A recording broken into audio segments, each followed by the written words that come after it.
Democrats should hit Trump policies, not Trump, to win Arizona special and the House.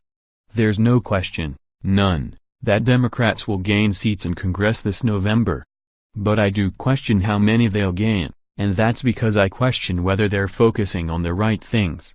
They keep pounding away at Donald Trump personally. I get it.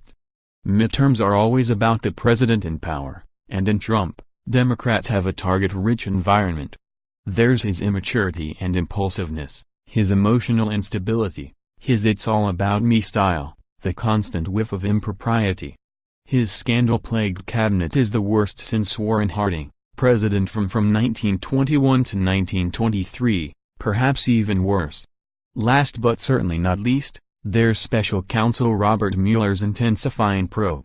Why, with more than 6 months to go, you might say things are looking downright stormy for Trump and the Republicans. At least that's what the Democrats think. They haven't appeared this galvanized since 2008, when they put Barack Obama in the White House. More, is Trump losing his marbles? The world deserves to know. More, Connor Lamb got my first donation to a Dem in 50 years. Time to stop Trump. Indeed, if the idea is to energize Democrats and get them to the polls, they'll be in for a good night. But if they're trying to peel away Trump supporters, that approach will be less successful. Trump's base has never cared about his personal shortcomings. They knew they weren't voting for Mother Teresa. And they're convinced, thanks to disinformation from the likes of Rush Limbaugh and Sean Hannity, who we now know as a pal of Trump fixer Michael Cohen, that the whole Mueller investigation is a witch hunt fueled by Democrats. Of course, that's a lie. Mueller and Deputy Attorney General Rod Rosenstein, who oversees the probe, are Republicans. But why let facts get in the way? And who says making it all about the guy in the White House is the best strategy? People seem to forget the last midterm election. In early November 2014, Barack Obama's average approval was 42%, right where Trump is today. Republicans hammered Obama, yet Democrats' net loss in the House was only 13 seats. House Republicans today would be thrilled if they only lost 13 seats. They'd still have a majority. Am I predicting this? No, but it's foolish to ignore the lessons of the past.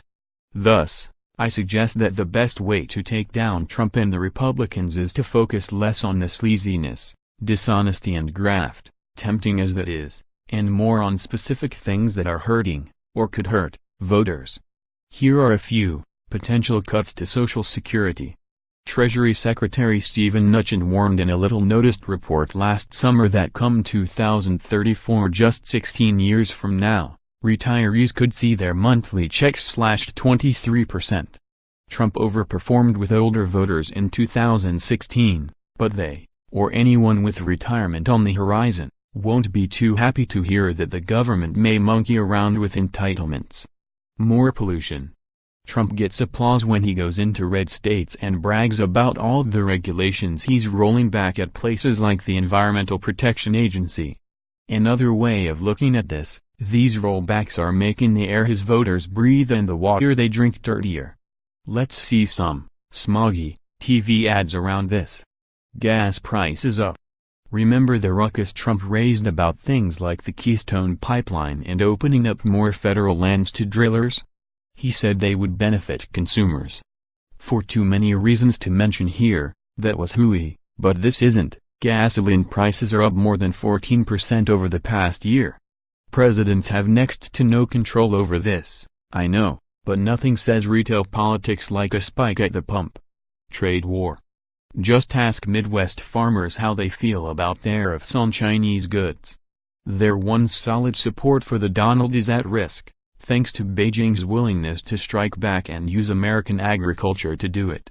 More, Ryan and the GOP Congress should scale back Medicare, Social Security now policing the USA, a look at race, media, justice. These issues, and others like them, hit a lot closer to home with voters than incessant cable TV chatter about Stormy Daniels, Cohen or EPA Chief Scott Pruitt's excessive spending habits.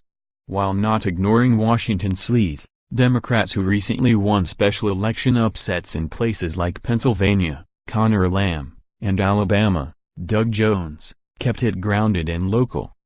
The special election this week in Arizona's 8th congressional district appears to have tightened for the same reason. Democrat Hyrel Tapernani, an emergency room doctor, is within striking distance of former state Senator Debbie Lesko in a suburban Phoenix district that Trump won by 21 points. Tapernani appears to have taken a page from folks like Lamon Jones. Her Twitter feed has few if any mentions of Trump, but plenty about things like Social Security, health care and taking care of teachers. It's impossible, and unwise, to ignore Trump. But I suspect Democrats will get even more mileage come November by focusing less on who he is, and more on what he and his ilk are doing to us. Paul Brandus, founder and White House bureau chief of West Wing Reports, is the author of Under This Roof, The White House and the Presidency and a member of USA Today's Board of Contributors. Follow him on Twitter, @West Wing Report.